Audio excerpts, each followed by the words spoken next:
What's up, my good people, my relatives, my loved ones? Back again with another live. You know what's going on, man. It's supposed to be another party out there. You feel me? There's a whole lot of shit going on. We got Lefty Gunplay on Channel 5 News. That's a good reaction. Lefty Gunplay on Channel 5 with Andrew Callaghan. Well, you know what? In Norway, you can't even smell like weed. Well, you know what? In Norway, you can't even smell like weed. Are you, Hey, fool, I'm smart as don't think I'm stupid. I know what's going on. I don't think you're stupid. No. Stupid. Active. I like your eye, man. Interviews, my dad's white. Come on, big dog. I like hiking. Leonard Skinner. You know, nature, rock music. I'm from a fraternity, I capital. You know, they used to take me with a button up, drop me off at fucking Mount Sac, and I used to study general education. What makes a good friend? It depends, fool. Sometimes your best friend fuck your bitch, and that's still your friend, though. It be like that. Grew up with Lefty. Was he the same as he is now? He always had that. He's just always been a character, dog. Like, that ain't an act. I've been up in there with Draco. Draco's in a running phase, too. The homie is really like that. Like, we've had homies that went to high school, junior high with him. Like, this is him. It's not drugs. It's probably a bad case of ADHD or something. Immortal techniques to shit. You want to fucking fly to the moon? I'll build a rocket on Violent Street. I got that COVID. You got it now. He says like one thing and literally something else, and it'll make you laugh. Like, what the fuck? Like, he's so random. Were you alive during 9/11? You know what? Shout out to my mom, man. And that boy ain't really from the heart. I ain't never seen his ass at all. And he the type to be talking to the law. That's middle finger when I'm gripping my balls. Was it during 9/11? Hell yeah. I was sitting in Baldwin Park. I was in Baldwin Park on Violent and Jeremy Street. I was in Baldwin Park on Violent and Jeremy Street like, oh. Hey, what's the deal? It's your boy Lefty Gunplay. We're right here in the city of Baldwin Park, and you're watching Channel 5. This is a profile on Lefty Gunplay, a rising rapper from California, best known for his appearance on Kendrick Lamar's November album, GNX. Lefty's feature on Kendrick's song TV Off was small. In fact, it was only 4 words. Crazy, scary, spooky, hilarious. Crazy, scary, spooky, hilarious. Crazy, scary, spooky, hilarious. Those 4 words mean Los Angeles County. Despite identifying with LA culture overall, Lefty and his homies find it important to note that they are not from LA. I'm from Baldwin Park. I'm not from LA. I got love for LA, but Right here in San Gabriel Valley is very Latino. It's a lot of Hispanics. But LA, you got a mixture of everything. You know, I've got into controversial conversations about, you know, race, which I'm not going to speak on. And my daughter wanted to be with a black dude, and she's happy with him. It is what it is. But if I had a first preference, I would want her to be with a Mexican dude like me. Don't ask me a question about that, because we've surpassed that, but it's like, I'm from out here, you know what I'm saying? And blacks respect that. Shout out to the blacks. Shout out to the blacks. There's no black people around here. And we don't say the N-word out here. It's not cool. It's disrespectful, period, to fucking use that word. A mí me gusta hablar español toda la vida. En inglés o español sale todo lo mismo. Enamorado de mi equipo, my bitch from Pico. ¿Tienes un restaurante favorito en ese barrio? Las mujeres. Pero hay donde que una persona puede comer y comprar comida aquí. Garduños, puro a pan. tacos. In-N-Out. Hey, yeah, the original In-N-Out burger. Oh boy, I got that shit chatted. Don't play with me. Really? She said, give me that good love and I'ma beat it up. Bitch, I be really in LA County with all them thugs. It's pretty Ricky with the blicky in my dicky tuck. Damn, Victoria's Secret write it like giddy up. What's your earliest memory in life? Coming out the womb, homie, throwing up a K. Hey, what that thing? Lefty and his associates wear purple, Constant Kansas City merch and are open members of a local gang called Kings Have Arrived, or KHA, which they say began as a graffiti crew. What year did the crew start? 83. 83. I've heard 83 because, like, I got busted in Baldwin Park and, like, one of the jailers, like, hey, one of your homies banged on me. I was a senior at Sierra Vista High School in 83, so it's like, fuck. Like, We're kings, dog, you know? We always carry ourselves as kings and everything, so Kings Have Arrived. we were taggers before, you know? But like other hoods that I have homies from, they'd be like, well, fuck that. You started a tagging crew, you know what I mean? And you still hit a wall, so it's like, what do you call that? Why do you think that you went toward that direction? Walking home from school. Yeah. Being banged on by the same guys. These guys, I'll be playing kickball, whatever. And I should see these fools running around and shit like, what the fuck? Ended up becoming them. It was just so fast. Everything was happening so fast. Like, we were famous, huh? We were famous. When we were, the whole hood was famous, just not on the internet. You know, it's like, this is new to y'all, but it's weird. It's old to us, dog, you know? Like, now the internet sees because of Lefty, but before that, shit, we're known in other ways. Kings Have Arrived are a predominantly Hispanic street gang in the city of Baldwin Park. Deadly shooting under investigation this afternoon in Baldwin Park. Joseph and David were known members of the Kings Have Arrived gang. What made you feel like growing up you wanted to be a part of a gang? I ain't gonna lie, dog. Fucking, it's like everyone. It's like kind of the same story, dog. You come from nothing. You know, mom did the best she could. I didn't have a dad, and I don't know. I grew up seeing that shit. You know, anywhere. Like that's what I'm saying. Everyone has the same story. But What about y'all? I was a good kid growing up, like real shit. Like I was good, and then around like 11, 12, my uncle got like slashed in the back of his head. And then when I went to school the next day, some kids had heard about it, and teachers heard about it. They were asking me. I liked the attention. And then after that, he was saying that like, oh, I got hella respect in my hood with the whoop. And so I just ended up wanting to be like him. And then after that, I just wanted to start banging. I seen how much love he got, how much respect he had, and like he was just well respected, always had money, like stuff like that. So there's more people fucking with you, more love. What about you, bro? Like bullshit. That's it. So it's for fun. Yeah, it's a hobby. What are the most fun, non-criminal things that come with a gang? shit, like family shit. Fool, you got any problems? You need someone to talk to? Fool, I'm right here, dog. I hear the homies out. They hear me out. They need anything. They need a ride. Fucking need a place to stay. You know, fucking they're hungry. I seen them walking with a bike, fool, patrolling the hood. I passed by and like, well, here's $20, or if you need a ride, you know, I'll give them clothes off my back. I've done it before. Like, it ain't nothing to me. It's family shit, you know, regular. I get another fucking shirt, dog. I can't get another you, for real. If you weren't a part of like something like this, who else would you be able to rely on for that kind of support? In the sense of what he was saying, nobody really. Nobody's ever given me the shirt off their back. This fool, he got new clothes. He was like, here, homie. He gave it to me. Well, it's not even. It's just we're just brothers, dog. You know. These are my friends. These are family. It's family right here. Deeper than family. That hood shit run deeper than family. It's deeper than rap. You know what I'm saying? Have you ever fought for life in LA County Jail? You know what it feel like sitting not getting no mail? Man, everybody know my name up in the fucking cells. We all we got. Yeah, my name ring bells. Sorry, bro. I've been cleaning the content room. Had to give me some. Had to give me some solid. I mean, had to put the my bad. Continue the video. That's for real. Now, a word from our sponsor. Here at the Channel 5 newsroom, we know more than most how unpredictable the world can be. On a day just like any other, you could be pulling into the office and boom, you're T-boned by a Ford F-150. Your car's totaled, your back's hurting, and you're going to be late for work. Well, this... That's how we're stealing lighters. www.forthepeople.com/channel5, found in the description or by scanning the QR code on this screen from your phone's camera. All right, guys, thanks. Is this a big interview or can I smoke a cigarette? You can smoke a cigarette. That's how we're stealing lighters. That was a good catch. You play baseball? We played my whole life, All-Stars, at Ball Park High School. I played at BP High varsity. I played football varsity. I played basketball varsity. I played college football on a scholarship. On the dead homies, for like one semester, I bounced sack. I was playing football. You know what I'm saying? Yeah, and I blew it. What happened? I was playing football and I didn't like it. They switched me to cornerback and I robbed the house. Yeah, I went down for residential burglary, man. How old were you at that time? 18.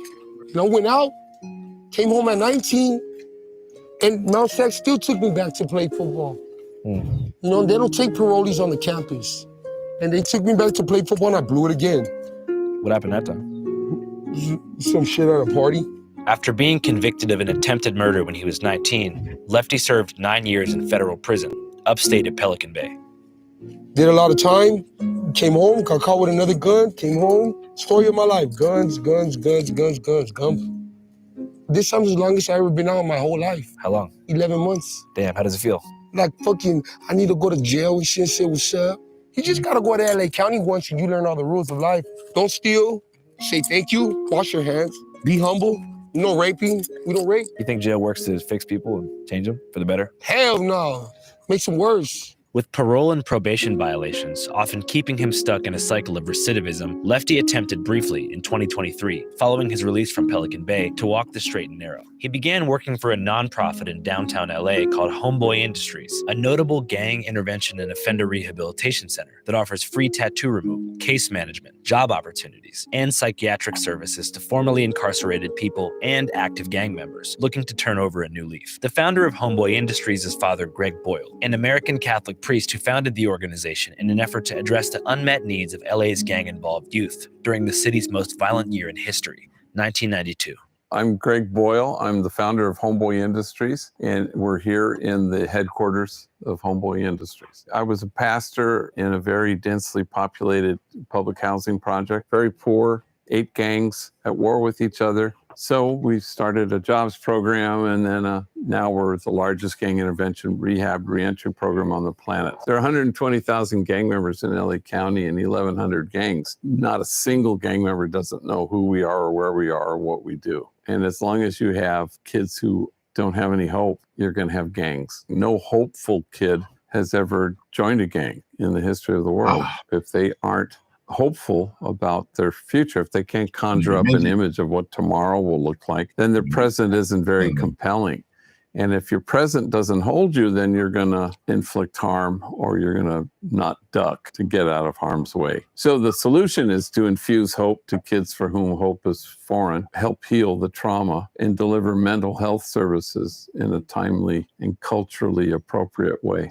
Yeah, I fuck with Homeboy Industries, man. Shout out to Homeboy Industries and Father G. He's doing a lot of good things for the community, and he's helping a lot of people out. And you reminded me, you got to remind me to go over there and go chop it up for him and get back to him, because, you know, he helps a lot of people out. But I remember I was at Homeboy Industries and they wanted me there so bad, and they knew I was a superstar, but I told Father G, this shit ain't for me.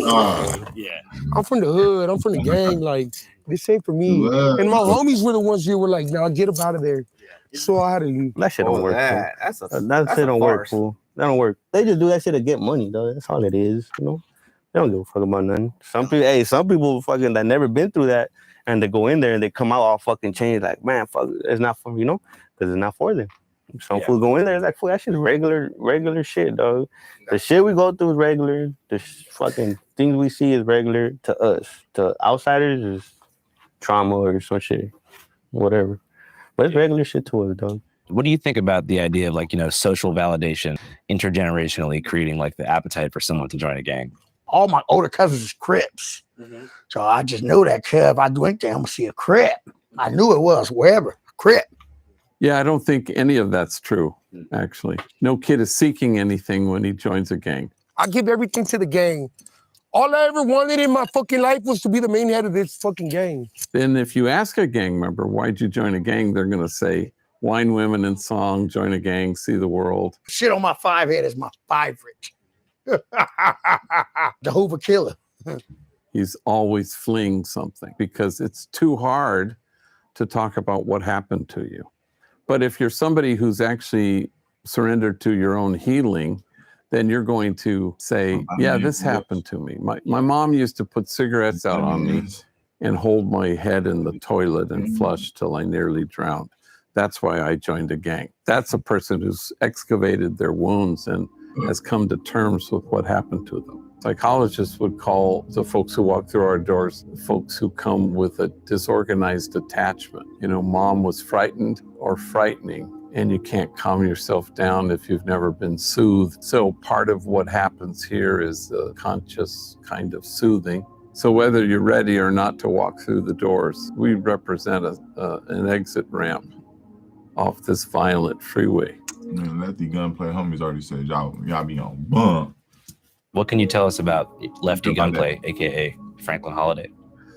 You know, he was here for a time, you know, but I can't recall exactly because, again, we get 10,000 folks a year walk through here. You know, this place is not for folks who need it. It's only for those who want it. Homeboy Industries is a goal to change your life, you know, but at the time I wasn't ready to change your life. You change your life however you want, you know? You change your life the way that you feel it should be changed. Do you feel ever disappointed when, you know, someone leaves this place and joins the gang life again? So I buried my first young person killed because of gang-related violence in 1988. I buried my 263rd yesterday. We don't do disappointment here, you know.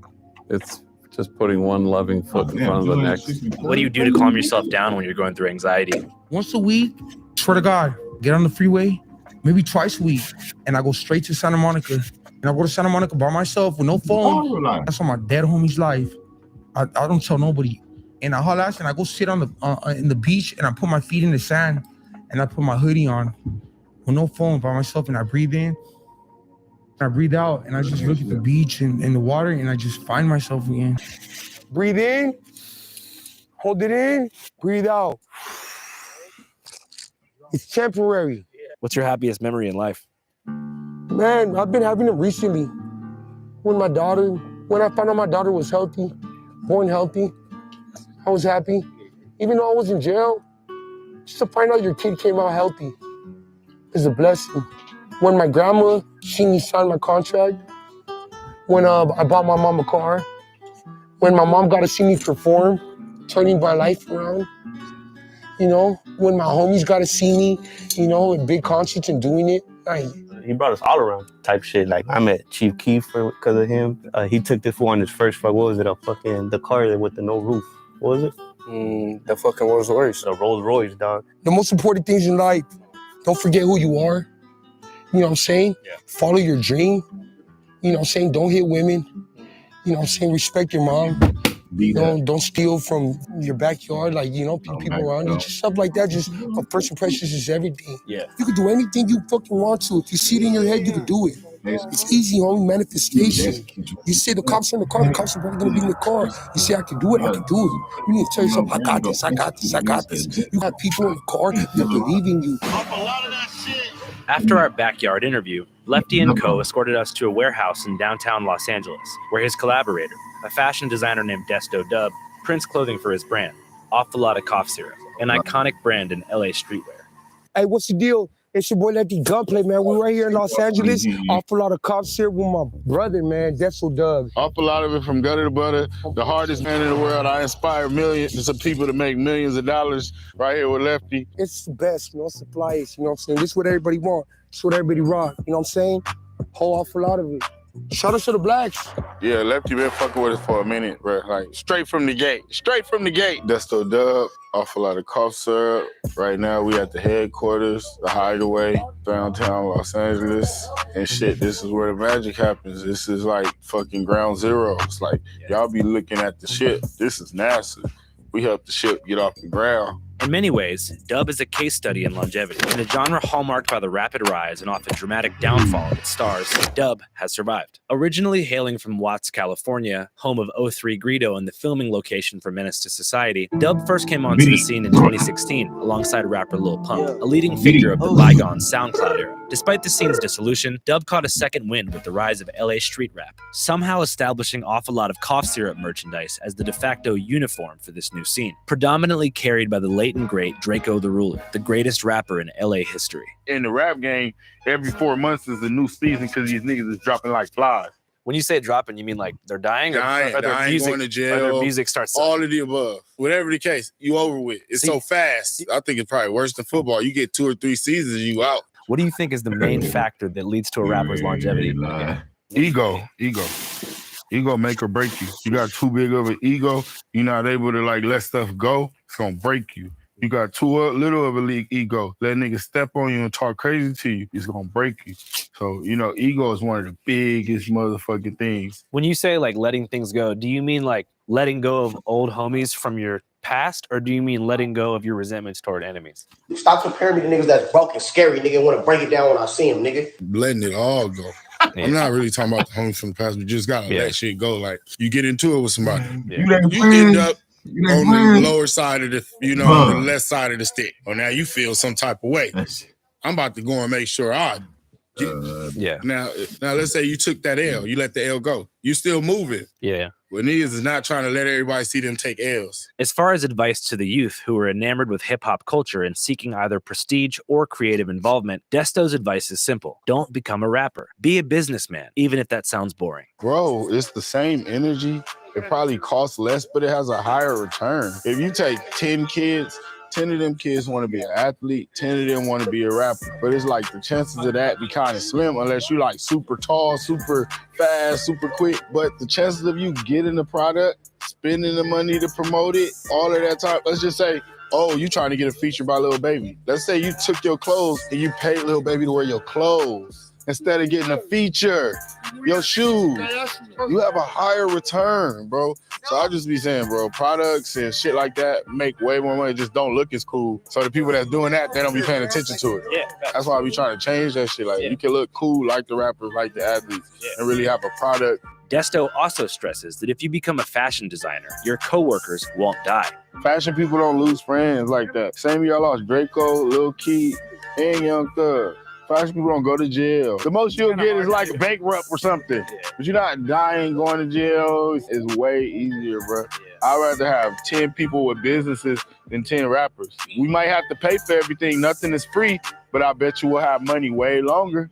Just a few weeks after this episode was filmed, Lefty unfortunately found himself back in jail. While on the way to a scheduled meet and greet in El Paso, Texas, Lefty was followed by police, who then pulled him over and made an arrest for a seatbelt violation, whereafter they allegedly found 64 grams of methamphetamine in the vehicle. For reference, 64 grams of meth is worth about $1,500 in California. Might seem like a lot, but it's a pretty normal amount for a car full of dudes looking to go on a sick one in El Paso. Sadly though, because it's Texas, Lefty was booked on felony charges, missed out on a paid meet and greet, and had to pay the state $35,000 to gain his freedom back for a temporary slot of time. Thankfully, Lefty is currently free and back in California, but is awaiting arraignment on a variety of felony charges that could possibly land him back in federal prison. So after we did our last interview, he got arrested again.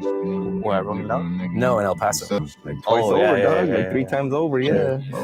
They didn't want him to perform nothing. They just wanted him to lose the bag. Because for them, straight up. just disrupting your day with little petty bullshit like that is just like, That's why I say, that's their bread and butter. fuck the gang unit, fuck BPP, fuck all this. Do you think that he's going to be able to stay out of prison for the long term? Lefty. Lefty? Fuck yeah. You better, fool. Channel 5 Live Worldwide, Hollywood and Vine. Fuck the authority. Channel 5 News. Channel 55. We don't fuck with custers. Hey, what's up, guys? Oh, shit. Hey, man, thanks for that web link. It's really working. I don't know if you guys missed the memo, but we just dropped an entire feature film. That's right, a full-blown movie at www.dearkellyfilm.com. DearKellyFilm.com. It's an action-packed movie that revolves around the life and times of Kelly Johnson, a.k.a. Kelly J. Patriot. Kobe Bryant was assassinated by the Quins. Come here, Nazi. You're going to Guantanamo. Oh my gosh, what did I do? Am I getting canceled? The Democrats. Oh, yeah, no.